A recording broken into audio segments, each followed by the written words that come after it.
একটা ক্ষেত করতে যতটা না কষ্ট তার সে পরিচর্যা করতে অনেক কষ্ট। তো আমাদের ক্ষেতে আমরা কি কি লাগিয়েছিলাম আর কিভাবে পরিচর্যা করছি, কিভাবে কি সার প্রয়োগ করছি, কি গোবর দিয়েছি, কিভাবে পোকাগুলোকে নিরাময় করছি, সব কিছুই দেখতে পাবেন আজকের এই ভিডিওটাতে। তো কষ্ট করলে তো কেষ্ট মিলে, কষ্ট ছাড়া তো আর কেষ্ট মিলে না। তো একদিন কষ্ট করব, সফল হব ভগবানের আশীর্বাদ। হ্যালো এভরিওয়ান, প্রথমে ঢেঁড়স চারাগুলো বিচিগুলো রোপণ করব আর কি, ছোট বীজ। তো আমি একটা দা দিয়ে এগুলো ছোট ছোট গর্ত করে ঢেঁড়স চারাগুলো মানে বিচিগুলো দিয়ে দিচ্ছি, যাতে সুন্দরভাবে রোপণ করা হয়।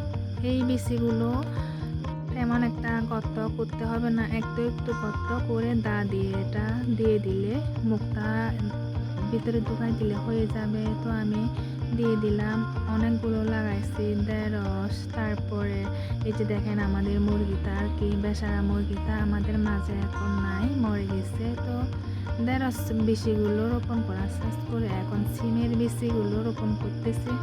আমার এই মুরগিটাকে দেখলে অনেক মায়া লাগে। আমাদের সাথে সাথে আমরা যেখানে যাই ওখানে গিয়ে গিয়ে থাকে আর কি গাইস, অনেক মায়া লাগে তাই না? তো বরবটি সিমগুলো আমি রোপণ করছি, এখানে লাগিয়েছি বরবটি সিম, বেগুনের চারা। এখানে দেখতে পাচ্ছেন বেগুনের চারাগুলো এক জায়গা থেকে আরেক জায়গায় এসে লাগাচ্ছি আর কি। তো এখানে লাগানো শেষ করে এখন গর্ততে পানি দিয়ে দিব।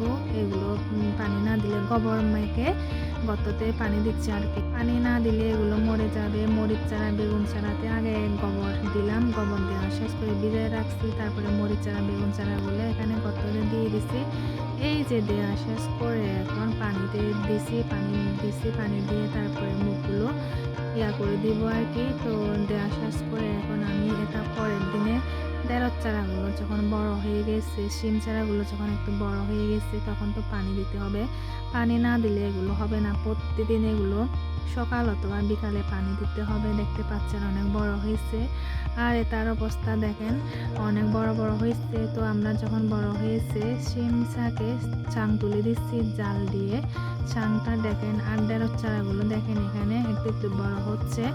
তো বড় হওয়া শেষ করে এখন এখানে গোবর দেয় না আর কি, গোবর দিতে হবে। যেহেতু শুরু থেকে গোবর দিয়ে মাটি মাখানো ছিল না, পরে গোবর দিব। তো সিমগুলো জালে আস্তে আস্তে চাঙে উঠতেছে। এরকম সিম ক্ষেত করতে অনেক কষ্ট হলেও তারপর ভালো লাগে। নিজের সিম ক্ষেত বলে কথা, কষ্ট তো করতেই হবে তাই না? তো পোকা যাতে না ধরে এখানে প্রত্যেক দিন সার দিতে হয়, দেখতে পাচ্ছেন। সার দিয়ে কিন্তু পানি অবশ্যই দিতে হবে, না হলে হবে না। একবার করে সার দেওয়া লাগবে, না হলে পোকাগুলো সব শেষ করে দিবে। ওষুধ দিতে হবে, চাই দিতে হবে, গোবর দিতে হবে, সব কিছুই দিতে হবে, পরিচর্যা করতে হবে। মনে করেন একদিনও শান্তি নাই। একটা ক্ষেত করতে গেলে প্রতিদিনই এখানে শ্রম দিতে হয় আর কষ্ট করতে হয়, না হলে ব্যর্থ আর কি বলবো।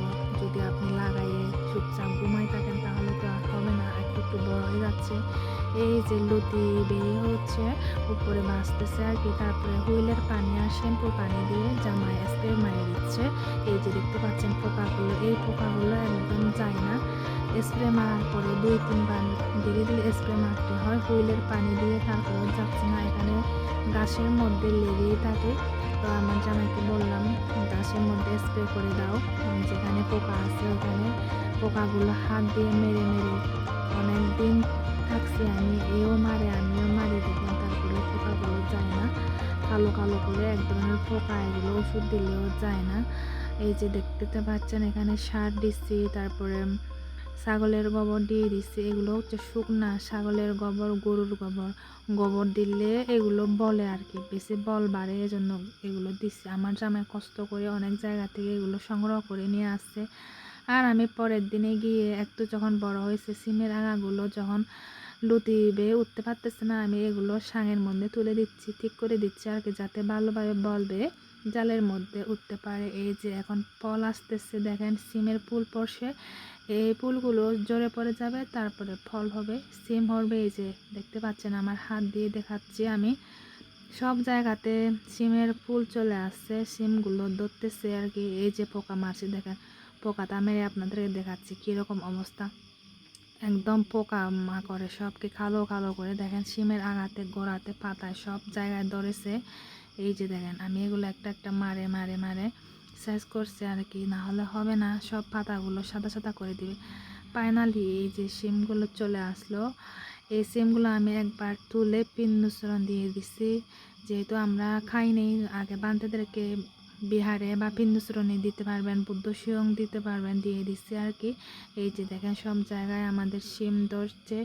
তো ভগবানের আশীর্বাদে শিমগুলো যদি বড় হইলে আমরা এখান থেকে বিক্রি করতে পারবো আর নিজেও কিছু খাইতে পারবো। এই আর কি, ঢেঁড়সগুলো এখনো হয় নাই। তো আমার ভিডিওটা কেমন লাগছে বলে যাবেন।